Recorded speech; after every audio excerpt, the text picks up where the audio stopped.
आज प्रिपेयर करते हैं अपने यूनिट 2 मनी एंड बैंकिंग। ये यूनिट आपकी कितने मार्क्स की आ रही है एग्जाम में? 6 मार्क्स की, ठीक है। और इस 6 मार्क्स के लिए इस यूनिट में 2 चैप्टर हैं, मनी और बैंकिंग। मनी के अंदर आपको ज्यादा कुछ खास नहीं पढ़ना है। ये जो मैंने 3 टॉपिक ऊपर यहाँ पे लिखे हैं मनी के अंदर, सिर्फ इन्हीं 3 टॉपिक्स को हमें कवर अप करना है, ठीक है। तो चलिए स्टार्ट करते हैं सबसे पहले इसकी डेफिनेशन से, that what is money. Money क्या है? आप जब मनी वर्ड यूज करते हो तो आप उसके लिए कौन कौन सी चीजें आपके माइंड में आती है कि जिस चीज को आप ऐसा मनी इस्तेमाल कर लेते हो? Simple cash. आपके हाथ में जो कैश है आप उसको भी मनी कहते हो। उसके अलावा आपके बैंक में जो पैसा जमा है वो भी आपके लिए मनी है। अगर आपके घर में कोई गोल्ड है, कल को अगर आपको उसको कैश में कन्वर्ट कराना है तो वो भी आपके लिए मनी है। उसके अलावा बताइए, एसेट्स जिनको आप सेल ऑफ करके मनी में कन्वर्ट कर सकते हो। पर डेटर्स, अगर हम बिजनेस पॉइंट ऑफ व्यू से देखें तो हमारे डेटर्स, यानी कि जब हम बात करते हैं ना मनी की, तो मनी कोई भी एक ऐसी चीज होनी चाहिए जिसको सामने वाला एक्सेप्ट करता हो। अगर हम किसी दुकानदार, नॉर्मल किसी दुकानदार के पास गए, जो ये किराने की दुकान होती है, हमने उनसे 10,000 का सामान ले लिया और 10,000 के सामान के बदले में हम उन्हें कह रहे हैं कि ये लो चरस, गांजा, हीरोइन ले लो, तो क्या वो उसको एक्सेप्ट करेंगे? ठीक है, तो वो उसको एक्सेप्ट करेगा भाई। उसको अगर शौक होगा इन सब चीजों का तो एक्सेप्ट कर भी लेगा, बट ओपनली तो वो भी एक्सेप्ट नहीं कर सकता क्योंकि ये इलीगल चीज है। उसके अलावा आप उसे कह रहे हो कि हमारे पास पैसे नहीं है, पैसे के बदले में हमारे घर में बहुत सारा प्लास्टिक रखा हुआ है, आप उसे एक्सेप्ट कर लो, उसके काम का होगा तो वो उसे एक्सेप्ट करेगा। यानी कि मनी का एक बहुत ही कॉमन फंक्शन है मीडियम ऑफ एक्सचेंज। मनी हम उन सभी चीजों को कहते हैं जो as a medium of exchange accept की जाती हो। जब हमारे पास पेपर करेंसी नहीं थी तो हमारे यहाँ पर जो हमारे मेटल्स हुआ करते थे, प्रीशियस स्टोन्स हुआ करते थे, गोल्ड है, सिल्वर है, और इवन उससे पहले तो बार्टर एक्सचेंज भी चला करता था। इन सब चीजों को हम एज अ मनी यूज करते थे। वो तो आज हमारे पास पेपर करेंसी की फॉर्म में है, ई मनी है हमारे पास, तो उसको हम एज अ मनी इस्तेमाल कर रहे हैं। बट किसी भी चीज को हम मनी उसके फंक्शंस के बेसिस पर कह पाते हैं। तो डेफिनेशन भी यही कहती है कि मनी क्या है? Anything which is generally accepted as a medium of exchange, यानी कि जिसको आप एक्सेप्ट करते हो फॉर द एक्सचेंज पर्पस, कि किसी के पास भी अगर आप उसको प्रेजेंट करो तो वो उसे एक्सेप्ट कर ले, ठीक है। And at the same time act as a measure. Measure मतलब एक मेजरमेंट की यूनिट होनी चाहिए। जैसे कि आप कह रहे हो कि 1 किलो आलू 50 रुपए के हैं, तो आप मेजरमेंट कर पा रहे हो ना। पर बार्टर एक्सचेंज में यही सबसे बड़ी प्रॉब्लम थी कि हम मेजर ही नहीं कर सकते थे। आप कैसे कह सकते हो कि आपका 5 किलो आटा 2 किलो चावल के बराबर है? कुछ है इसके ऊपर कोई क्राइटेरिया था? नहीं, वो तो हम अपनी मर्जी से ये सब चीजों को कर रहे थे, तो कोई वहां पर मेजरमेंट की यूनिट नहीं थी। उसके अलावा and store of value. Money वो भी चीज है जिसको आप स्टोर करके रख सकते हो। बार्टर एक्सचेंज में ऐसी बहुत सारी चीजें थी जिसको हम स्टोर नहीं कर पा रहे थे। तो बेसिकली जो लिमिटेशन थी ना बार्टर एक्सचेंज की, बार्टर एक्सचेंज की 4 लिमिटेशन थी। पहली लिमिटेशन क्या थी?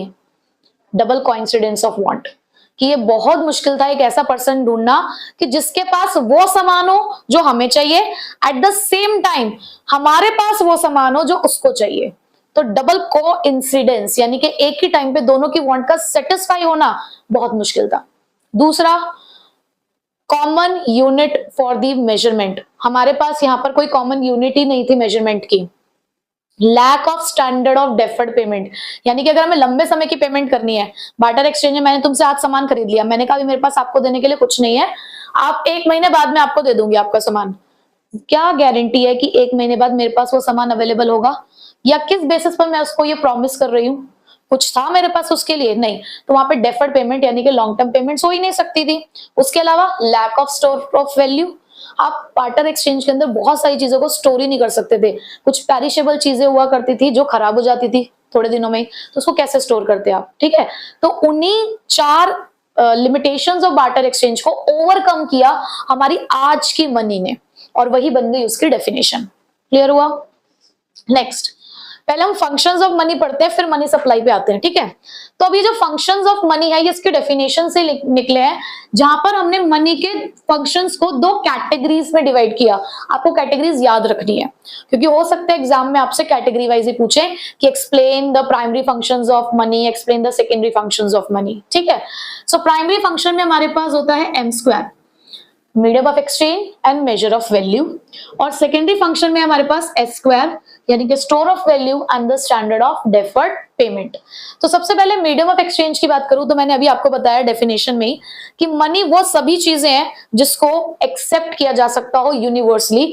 किसी के पास भी अगर आप जाएं अपनी पेपर करेंसी को लेकर, आप 500 रुपए का नोट अगर किसी को प्रेजेंट करोगे करंट वाला, वो एक्सेप्ट करेगा ना, बट वही पुराने वाला लेके जाओगे तो नहीं एक्सेप्ट करेगा। पुराने वाला 1000 का नोट लेके जाओगे तो एक्सेप्ट नहीं करेगा। क्यों? क्योंकि वो हमारे लिए मीडियम ऑफ एक्सचेंज अब नहीं रहा है। सेकेंड है मेजर ऑफ वैल्यू। हमारे पास मनी की वजह से अब मेजरमेंट के लिए एक कॉमन वैल्यू आ गई है। हम अपने यहाँ की करेंसी को दूसरी करेंसी के साथ एक्सचेंज भी कर पा रहे हैं इस फंक्शन की वजह से, क्योंकि हमारे पास यूनिट ऑफ अकाउंट है अब। सेकेंडरी फंक्शन में स्टोर ऑफ वैल्यू, आप अपनी मनी को स्टोर करके भी रख सकते हो, चाहे उसे बैंक में डिपॉजिट करो डिपॉजिट्स की फॉर्म में, या आप उन्हें कन्वर्ट कर सकते हो, लाइक गोल्ड में कन्वर्ट कर लिया, आपने प्रॉपर्टी में कन्वर्ट कर लिया, तो आप उसको स्टोर भी कर पा रहे हो। उसके बाद स्टैंडर्ड ऑफ डेफर्ड पेमेंट। क्या हमें लॉन्ग टर्म लोन्स वगैरह नहीं मिलते हैं? मिलते हैं ना। आज आप क्रेडिट कार्ड इस्तेमाल करते हो, तो क्रेडिट कार्ड का मतलब क्या है? आपको पैसा तो आज मिल गया है, लेकिन उसकी पेमेंट आप इन फ्यूचर करोगे ना। तो स्टैंडर्ड ऑफ डेफर्ड पेमेंट यानी कि लॉन्ग टर्म पेमेंट सब पॉसिबल है। ठीक है, तो ये थे फंक्शंस ऑफ मनी। अब मनी सप्लाई क्या होती है? देखो, सबसे पहले तो सप्लाई क्या है? सप्लाई का मतलब है हमारे स्टॉक का वो पार्ट जो अवेलेबल है इकोनॉमी के अंदर। सप्लाई का मतलब क्या है? जो रेडी टू यूज है, जिसको मतलब रेडी टू अवेलेबल है टू यूज, जिसको आप इस्तेमाल कर सकते हो। तो मनी सप्लाई का मतलब हुआ the total money available in an economy, कि जितनी भी टोटल मनी एक पर्टिकुलर पॉइंट ऑफ टाइम पे अवेलेबल है हमारी इकोनॉमी के अंदर, उसे मनी सप्लाई कहा गया। अब मेरा यहां पर आपसे क्वेश्चन अराइज होता है, जो भी चीज पॉइंट ऑफ टाइम पे मेजर होती है वो स्टॉक होता है या फ्लो? मनी हमारे लिए एक स्टॉक कॉन्सेप्ट है, क्योंकि ये कहां पर आपका मेजर किया जाता है? पर्टिकुलर पॉइंट ऑफ टाइम पे। यानी कि जैसे मैं कह रही हूं कि अभी मुझे बताओ, मैंने आज की डेट के साथ आपको कहा कि आज की डेट में हमारे यहाँ पर कितनी मनी अवेलेबल है, तो वो बताएगी आपकी मनी सप्लाई। ठीक है, अब इसके अंदर हम क्या क्या इंक्लूड करते हैं? हम इंक्लूड करते हैं करेंसी विद द पब्लिक, यानी कि पब्लिक के पास कितना पैसा है। Demand deposits with the commercial bank. अच्छा, डिमांड डिपॉजिट्स को आप नेट डिमांड डिपॉजिट्स भी अगर लिखा हो तो वो गलत नहीं है। ठीक है, उसके बाद other demand deposits with the RBI, यानी कि उसके अलावा भी हमारे आरबीआई के पास जो भी डिमांड डिपॉजिट्स है, वो सॉरी अदर डिपॉजिट्स हैं, वो भी हमारी इसी के अंदर काउंट होती है। ये M1 कहलाता है। हालांकि मेजरमेंट ऑफ मनी सप्लाई आपके कोर्स में नहीं है, M1, M2, M3, M4, पर जब मैंने पूरा चैप्टर पढ़ाया था तब मैंने वो सारे पढ़ाए हैं, बट स्टिल अभी फिलहाल आपको ध्यान रखो M1 हमारे कोर्स कंटेंट के अंदर से हमें M1 पढ़ना है। ठीक है, तो M1 तो आपको याद रखना है, क्योंकि मनी सप्लाई इन्हीं 3 चीजों से मिलकर बनता है और उसी को हम क्या बोलते हैं? M1। आपका मनी इतना ही है। मनी एंड बैंकिंग मैंने कहा ना 2 पार्ट्स में डिवाइडेड है, तो मनी का पोर्शन सिर्फ इतना ही है। अब हम स्टार्ट कर रहे हैं बेसिकली बैंकिंग। अब बैंकिंग के अंदर हमें पढ़ना है सिर्फ सेंट्रल बैंक के बारे में। हमारा जो बैंकिंग सिस्टम है वो कुछ इस तरीके का है कि एक है head of the bank, supervisor of the bank, जिसको बोलते हैं central bank of a country. और हमारी कंट्री का सेंट्रल बैंक कौन है? RBI, the reserve bank of India. और इस आरबीआई, इस सेंट्रल बैंक के अंदर जितने भी बैंक्स हमारे काम कर रहे हैं वो क्या कहलाते हैं? हमारे कमर्शियल बैंक्स, जिनके साथ हम लोग डील करते हैं। ठीक है, तो सबसे पहले तो डेफिनेशन देख लेते हैं that central bank is an apex institutions that controls, regulates the monetary and the banking system of a country। एक ऐसा इंस्टीट्यूशन जो पूरी कंट्री के बैंकिंग सिस्टम को संभाल रहा है, मॉनेटरी सिस्टम को संभाल रहा है, वो कौन है? Central bank. अब मेन जो है वेरी वेरी वेरी इंपॉर्टेंट, और वही हमारा जो पेपर लीक क्वेश्चन होता है वो यहीं से आएगा। बिल्कुल 100% है, पेपर लीक हो गया तो 100% ही है। ठीक है, तो इनमें से एक क्वेश्चन आपको मिलेगा ही मिलेगा। ठीक है, तो देखो इसके अंदर हमारे पास जो हमें फंक्शन कवर अप करने हैं हमारे सेंट्रल बैंक के, इसमें सबसे पहला फंक्शन है बैंक ऑफ इशू, सेकंड है bankers bank and supervisor, third है bankers to the government, fourth है हमारे पास custodian of the foreign exchange reserve, and the last one is controller of credit. और सबसे ज्यादा इंपॉर्टेंट हमारा ये वाला और ये वाला, ये दो बहुत ज्यादा पूछे जाते हैं, तो इन पे बहुत ज्यादा हमें फोकस करना है, और इसका तो सेपरेट क्वेश्चन आ ही जाता है।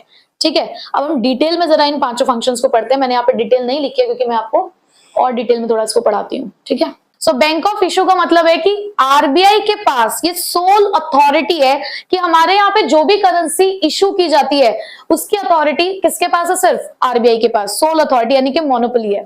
बट यहाँ पर आप एक चीज का ध्यान रखेंगे, एमसीक्यू में आपसे ये चीज पूछी जा सकती है, एक तो 1 रुपए का नोट और जितने भी कॉइन्स होते हैं वो मिनिस्ट्री ऑफ फाइनेंस इशू करता है। आप चाहे तो अपने कॉइन्स के ऊपर देख भी सकते हैं, उसके ऊपर हमेशा भारत सरकार लिखा होता है। तो 1 रुपए का नोट और coins ministry of finance. Paper currency RBI issue करती है, मतलब आरबीआई इशू करेगा, लेकिन मिनिस्ट्री ऑफ फाइनेंस 1 रुपए नोट और कॉइन्स इशू करेंगे। ठीक है, तो ये दो बातें तो आपको ध्यान रखनी है। उसके बाद बैंकर टू द गवर्नमेंट। एक सेंट्रल बैंक किस तरीके से गवर्नमेंट के लिए एज अ बैंक वर्क करता है, जो सारे काम कमर्शियल बैंक हम जनरल पब्लिक के लिए परफॉर्म करता है वही सारे फंक्शन आरबीआई अपनी गवर्नमेंट के लिए परफॉर्म करता है। जैसे 3 फेजेस में, 3 कैटेगरी की तरह, यानी कि अगर मैं कहूं तो आरबीआई अपनी गवर्नमेंट के लिए 3 रोल प्ले करता है, as a banker, as an agent और as a financial advisor. Banker की तरह तो वो क्या करता है कि जितने भी उनके कैश रिजर्व्स है उन्हें मेंटेन रखेगा उनके करंट अकाउंट के अंदर। उसके अलावा जो रिसीट्स और पेमेंट होगी उनको एक्सेप्ट करेगा, भाई गवर्नमेंट के पास भी तो रिसीट्स आती होंगी, गवर्नमेंट को भी तो पेमेंट करनी होती होगी, तो एज अ बैंकर वो उसके लिए सारे काम करता है। उसके अलावा शॉर्ट टर्म क्रेडिट या शॉर्ट टर्म बोरोइंग्स की अगर गवर्नमेंट को जरूरत पड़ेगी तो वो भी आरबीआई अपनी गवर्नमेंट को प्रोवाइड कराता है। ठीक है, एज एन एजेंट उसका काम होता है पब्लिक डेट को मैनेज करना, क्योंकि गवर्नमेंट पब्लिक डेट लेती है, तो उस पब्लिक डेट को मैनेज करने का काम किसका है, आरबीआई का। As a financial advisor RBI अपनी गवर्नमेंट को एडवाइस करते हैं ऑन द इकोनॉमिक, फाइनेंशियल और मॉनेटरी मैटर्स, यानी कि कभी भी अगर गवर्नमेंट को एडवाइस चाहिए इन सभी मैटर्स के ऊपर तो वो आरबीआई के जो एक्सपर्ट्स होते हैं, जो प्रोफेशनल्स होते हैं, जो ऑफिशियल्स हैं, उनसे एडवाइस ले सकते हैं। ठीक है, उसके बाद अब यही बैंक अपने बैंकों के लिए भी बैंक्स का कैसे काम करता है, भाई जो कमर्शियल बैंक है ये कमर्शियल बैंक का सुपरवाइजर भी है लेकिन उनका दोस्त भी है, तो उसे बोला गया कि ये बैंकर्स बैंक एंड सुपरवाइजर है। तो एज अ बैंक 3 ये वाले फंक्शन परफॉर्म किए जाते हैं और एज अ सुपरवाइजर ये। तो एज अ बैंक क्या करता है कि जितने भी कैश रिजर्व्स कमर्शियल बैंक्स को मेंटेन करने होते हैं, आपको याद होगा, थोड़ा सा हम रिवीजन पॉइंट पे हैं तो ये चीजें आपको याद होंगी कि एक सीआरआर, कैश रिजर्व रेशो, या आप शॉर्ट फॉर्म में इसको एलआरआर याद कर लो, LRR, लीगल रिजर्व रेशोज। कुछ ऐसे रिजर्व्स हर कमर्शियल बैंक के ऊपर मैंडेटरी है कि उन्हें बनाने पड़ते हैं, तो उन सभी रिजर्व्स को अपने पास संभाल कर रखता है आरबीआई। कस्टोडियन का मतलब होता है रखवाला, जो आपके सामान की रखवाली कर रहा है, तो वो आपके कैश रिजर्व्स को अपने पास संभाल के रखता है। उसके अलावा लेंडर ऑफ लास्ट रिजॉर्ट, डूबते को तिनके का सहारा, आखिरी रास्ता, कि जब हमारे कमर्शियल बैंक को कहीं से कोई मदद नहीं मिलती, उसे कहीं से पैसा नहीं मिल रहा है, तो सेंट्रल बैंक अपने कमर्शियल बैंक्स की मदद करते हैं और उनके जो बिल्स ऑफ एक्सचेंज होते हैं उनको डिस्काउंट कर देते हैं। उसके अलावा क्लियरिंग हाउस फंक्शन, ये जो इंटर बैंक ट्रांजेक्शन्स होती हैं वो अलाउड ही हमारे आरबीआई ने कर रखी है कि एक बैंक दूसरे बैंक से अपनी जितने भी ट्रांजेक्शन्स हैं, जो इंटर बैंकिंग ट्रांजेक्शन्स हैं उनकी, वो ये लोग आपस में मैनेज कर सकते हैं। ठीक है, तो एज अ बैंक तो सेंट्रल बैंक ये 3 फंक्शन परफॉर्म करते हैं अपने कमर्शियल बैंक्स के लिए। एज अ सुपरवाइजर ऑब्वियसली उसको थोड़ा सा डंडा तो उठाना पड़ेगा उन्हें संभालने के लिए, तो वो रेगुलेट करता है, कंट्रोल करता है उनकी एक्टिविटीज को, कि टाइम टू टाइम इंस्पेक्शन करना, देखना कि वो क्या काम कर रहे हैं, क्या नहीं कर रहे हैं, और नई नई पॉलिसीज बनाना, इंस्ट्रक्शंस देना, इन्फ्लेशन डिफ्लेशन के अकॉर्डिंग ऑर्डर पास करना, वो सारे काम एज अ सुपरवाइजर वो करेगा। ठीक है, next custodian of foreign exchange reserve. देखो मिक्स मत करना, ये कस्टोडियन ऑफ कैश रिजर्व्स है, ये कमर्शियल बैंक्स के रिजर्व्स हैं, लेकिन ये हमारे फॉरेन एक्सचेंज रिजर्व्स हैं, कि हमारी कंट्री के पास जितनी भी फॉरेन एक्सचेंज है, चाहे वो गोल्ड के टर्म्स में है या प्रॉपर फॉरेन करेंसी की फॉर्म में है, उन सभी को ये अपने पास संभाल के रखते हैं।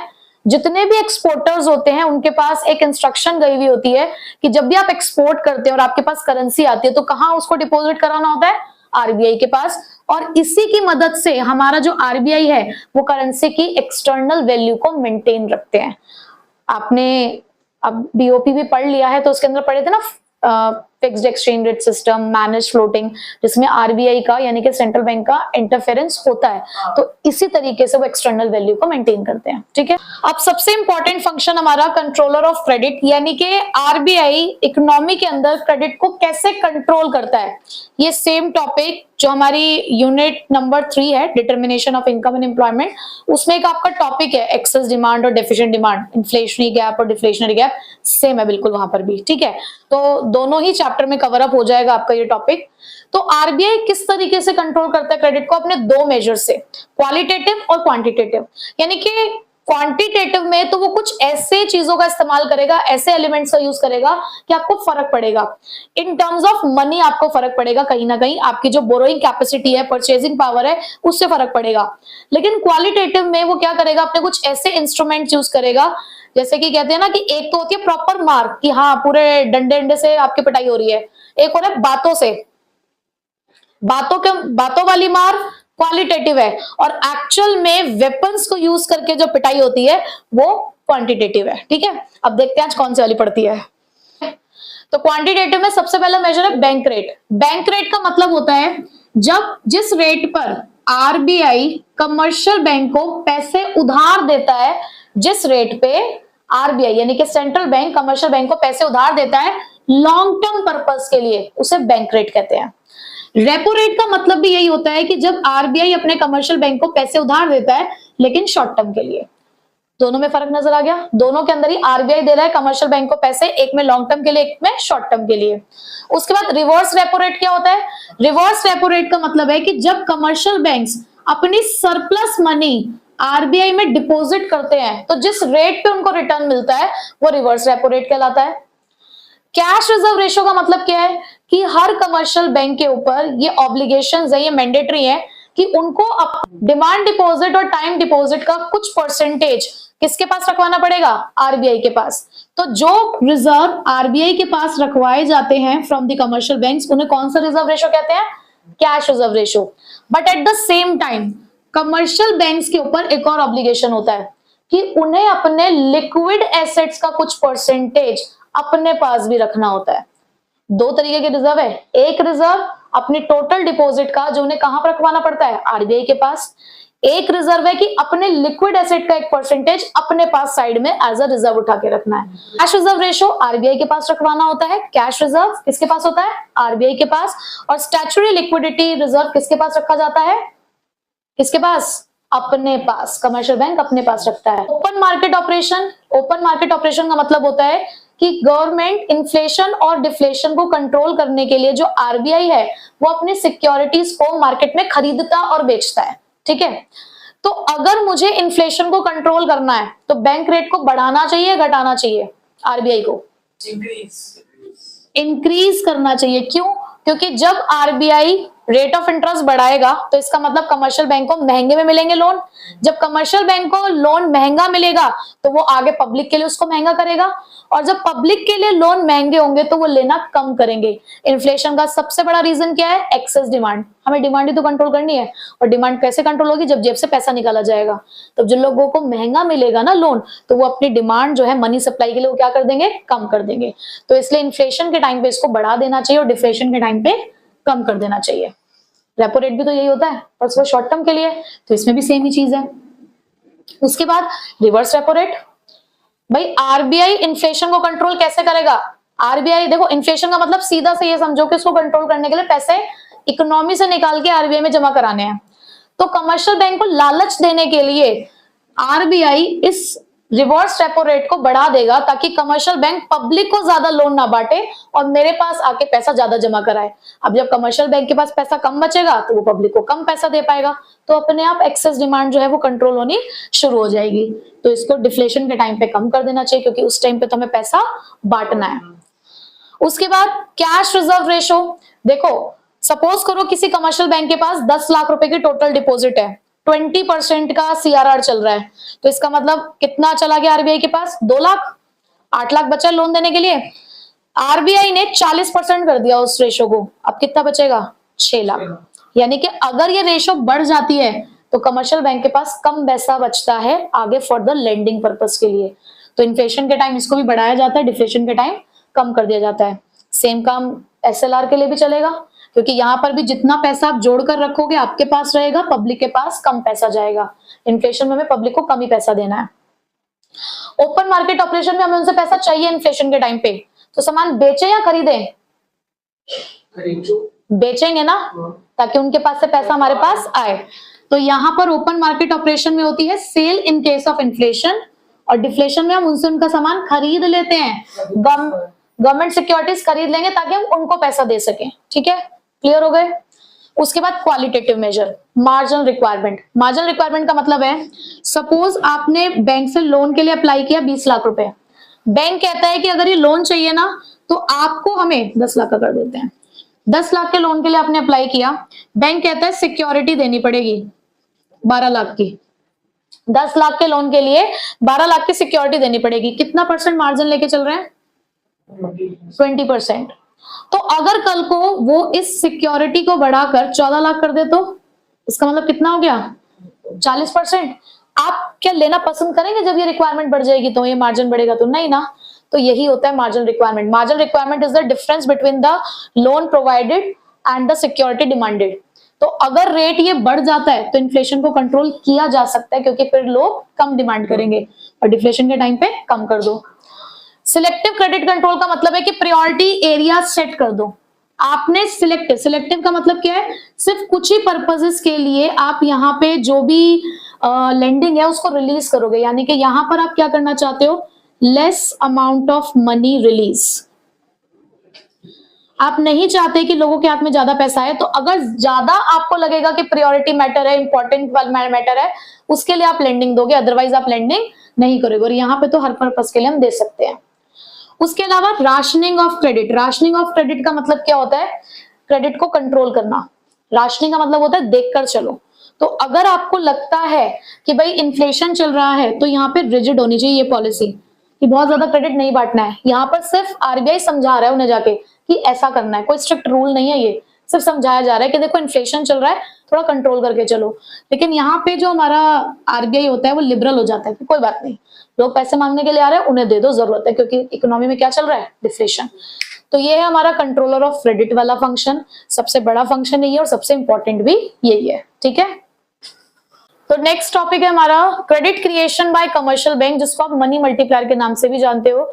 यानी कि ये एक ऐसी प्रोसेस है जहां पर ये बताया जा रहा है कि किस तरीके से कमर्शियल बैंक हमारे पैसों से एंजॉय करता है, यानी कि पैसों से कैसे पैसा कमाया जाता है, किस तरीके से कमर्शियल बैंक क्रेडिट को क्रिएट करता है इकोनॉमी के अंदर। बेसिकली वो प्रोसेस यहाँ पर समझाई गई है। यहाँ पर इस प्रोसेस को समझाने से पहले हमें कुछ अजम्पशन के बारे में सोचना होगा कि जब भी हम इस प्रोसेस के बारे में पढ़ रहे होंगे तो दो अजम्पशंस हैं। हम ये मानकर चल रहे हैं कि हमारी इकोनॉमी में जितने भी ट्रांजैक्शंस हो रही हैं वो बैंकिंग ट्रांजैक्शंस हैं, यानी कि बैंक के थ्रू हम ट्रांजैक्शन करते हैं। दूसरा, हम अभी यहाँ पे जो एग्जांपल लेंगे वो एक बैंक का लेंगे, बट वो एक बैंक पूरे बैंकिंग सिस्टम को डिस्क्राइब कर रहा होगा। ठीक है, so it is the process of creation of credit by the commercial bank with the help of the initial deposit and LRR। ये दो मेन कंपोनेंट है हमारे क्रेडिट क्रिएशन के। फॉर्मूला आपको ध्यान रखना है, एक नंबर में आपसे इससे रिलेटेड भी क्वेश्चन आ सकता है। जैसे कि आपको क्वेश्चन में इनिशियल डिपॉजिट दे रखी होगी, उन्होंने कहा 1000 रुपए हमने जमा कराए थे, 5 बार मल्टीप्लाई हो गए, तो कितने से क्रेडिट क्रिएट हुआ? 1000 इंटू 5, 5000। यानी कि कमर्शियल बैंक ने आपके 1000 को 5000 की तरह इस्तेमाल किया। या ये वाला फॉर्मूला भी आपको यूज करने के लिए आ सकता है, जैसे कि इनिशियल डिपॉजिट फिर से मैंने बोला 1000 है, बैंक LRR मेंटेन करती है 10%, तो 1000 इंटू में 1/10%, तो 1000 इंटू परसेंट का साइन हटेगा तो 100 ऊपर जाएगा। तो इसका मतलब बैंक ने आपके 1000 को कितने में कन्वर्ट कर दिया? 10,000 में। ठीक है, तो इस तरीके से फॉर्मूला बेस्ड क्वेश्चन भी आपसे पूछे जाते हैं। क्रेडिट क्रिएशन की प्रोसेस इस्तेमाल कैसे की जाती है? सबसे पहले उसके लिए हमें चाहिए एक इनिशियल डिपॉजिट। उसके बाद हमें ये पता होना चाहिए कि बैंक की LRR कितनी है। ठीक है, और उसके पास लोन देने के लिए कितना पैसा बच गया है लास्ट में। सपोज करो कि किसी एक पर्सन ने 1000 रुपए बैंक में डिपॉजिट कराए, ठीक है, और बैंक अपने पास 10% की LRR मेंटेन करता है, तो 1000 का 10% कितना हुआ? 100 रुपए। बैंक के पास बचे अब 900 रुपए। देखो, जब भी हम ये मानकर चल रहे हैं ना कि सारी ट्रांजेक्शन बैंक के थ्रू हो रही हैं, तो सपोज करो यही 900 रुपए फिर से एक डिपॉजिट बने, तो ये हमारी अगली इनिशियल डिपॉजिट बनी। आप फिर से इसका 10% यानी कि 90 रुपए आप बैंक अपने पास रखेगा। अब बैंक के पास कितने पैसे बचे? 810 फिर से इनिशियल डिपॉजिट बची, फिर से 81 का रिजर्व रखा गया, और उसके बाद 81 के बाद कितने पैसे बचे? ये प्रोसेस चलती रहेगी। ये प्रोसेस तब तक चलती रहेगी जब तक कि आपकी इनिशियल डिपॉजिट कितनी नहीं हो जाती? 0 नहीं हो जाती। बट आपको 0 तक बनाना नहीं होता, आप 4 से 5 तक इसको कैलकुलेट करो, और बाद में अगर आपसे पूछा जाए कि कितने टाइम्स आपकी मनी मल्टीप्लाई हुई, तो उसके लिए आप ये वाला फॉर्मूला अप्लाई करोगे कि इनिशियल डिपॉजिट तो थी हमारी 1000, हमने LRR मेंटेन करी 10%, तो इसका मतलब आपकी मनी कहां तक कन्वर्ट हो गई होगी? 10 टाइम्स। ठीक है, तो इस तरीके से भी आप इसको सॉल्व कर सकते हो। ऐसा भी हो सकता है कि वो आपको कहें कि अपने आप एक एग्जांपल से बताओ, या वो खुद एक टेबल बना के देंगे, आपको बताना होगा कि कितने की इनिशियल डिपॉजिट है या कितने की LRR मेंटेन की गई है, कितने से क्रेडिट क्रिएट किया गया है। तो इस तरीके के घुमा फिरा के 1-2 क्वेश्चंस भी आपसे इससे पूछे जा सकते हैं। ठीक है, तो यहां तक हमने अब कंप्लीट कर ली अपनी मनी एंड बैंकिंग की यूनिट 2। बट कुछ छोटे छोटे से कॉन्सेप्ट्स, जैसे कि डिफरेंस बिटवीन सेंट्रल बैंक और कमर्शियल बैंक, तो उसमें आप क्या लिखोगे? दोनों का मीनिंग लिख देना। उसमें आप अपने आप से भी पॉइंट बना सकते हो। देखो इतनी जनरल नॉलेज अब आपको हो गई है कि कमर्शियल बैंक जनरल पब्लिक के साथ डील करता है, सेंट्रल बैंक गवर्नमेंट के साथ डील करता है और कमर्शियल बैंक्स के साथ डील करता है। सिर्फ सेंट्रल बैंक के पास ही सोल अथॉरिटी है करेंसी प्रिंट करने की, ऐसी कोई अथॉरिटी कमर्शियल बैंक के पास नहीं होती है। उसके अलावा जो सेंट्रल बैंक है वो सुपरवाइजर है कमर्शियल बैंक का, और कमर्शियल बैंक जस्ट उसका एक बैंकिंग सिस्टम का एक पार्ट है। तो इस तरीके से अपने आप भी आप कुछ डिफरेंसेस अपने आप भी बना सकते हैं। ठीक है, तो एक सेंट्रल बैंक और कमर्शियल बैंक का डिफरेंस भी एक बार रीड कर लेना। उसके अलावा डीमोनेटाइजेशन का एक छोटा सा कॉन्सेप्ट है। डिमोनेटाइजेशन कब हुआ था? डेट याद रखनी है, 8 नवंबर 2016। क्या हुआ था उस दिन? 500 और 1000 के नोट, यानी कि जो हमारे हाई डिनोमिनेशन नोट्स थे, इनको नॉन लीगल टेंडर डिक्लेयर कर दिया गया था, जिसके बाद इस मनी को इस्तेमाल नहीं किया जा सकता था। ठीक है, जिसकी वजह से 80% ऑफ दी मनी हमारी क्या हो गई थी, जो सर्कुलेशन में थी, एक तरीके से रद्द हो गई थी। ठीक है, जिसके लिए बैंक ने आपको क्या दिया था? एक ऑफर दिया था कि आप अपने पैसे को बैंक में डिपॉजिट करा के उस मनी को कन्वर्ट कर सकते हो। ठीक है, तो बस यही हमारी मनी एंड बैंकिंग के यूनिट 6 मार्क्स की।